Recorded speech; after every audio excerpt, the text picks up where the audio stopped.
ഗൾഫിൽ നിന്നും 10 ലക്ഷത്തോളം പ്രവാസികൾ കേരളത്തിൽ മാത്രം വോട്ട് ചെയ്യുവാനെത്തിയെന്നാണ് വിവിധ പ്രവാസി സംഘടനകളുടെ വിലയിരുത്തൽ. പ്രവാസികൾ വോട്ട് ചെയ്യുവാൻ ഏറ്റവും കൂടുതൽ എത്തിയത് മലപ്പുറം ജില്ലയിലാണ്. ഒരു ദിവസം മാത്രം വോട്ട് ചെയ്യുവാൻ നാട്ടിലെത്തിയവരും കൂട്ടത്തിലുണ്ട്.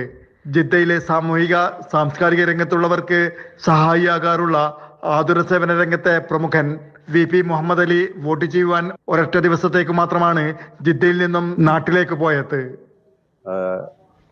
ഒരു ജനാധിപത്യ ഇന്ത്യയിൽ ഒരു സമാധാനത്തോടു കൂടി എല്ലാവർക്കും ജീവിക്കാൻ ഉള്ള ഒരു ഉദ്ദേശമാണ് നമുക്കൊക്കെ ഉള്ളത്. ഈ വോട്ടിനായിട്ട് അവിടുന്ന് ഇവിടെ വന്ന് തിരിച്ചു വന്നത് അതൊരു ഉദ്ദേശം എൻ്റെ വോട്ട് കൊണ്ട് ഇവിടെ വിജയിക്കുക എന്നുള്ളതല്ല, പക്ഷെ ഇതിൽ നമ്മളൊരു പങ്കാളിയാവുക എന്നുള്ള രൂപത്തിലാണ് എൻ്റെ ഉദ്ദേശം. എന്ന് പറഞ്ഞാൽ ഇപ്പം പ്രവാസികളെ ഞങ്ങൾ കുറേ ആൾക്കാർ ഇപ്പം 3-4 ഫ്ലൈറ്റുകൾ നമ്മൾ 5-6 ഫ്ലൈറ്റ് ജിദ്ദ തന്നെ വന്നിട്ടുണ്ട്. ജനാധിപത്യ പ്രക്രിയയിൽ പങ്കാളികളാവുക എന്ന ലക്ഷ്യത്തോടെയാണ് പല പ്രവാസികളും നാട്ടിലെത്തിയത്.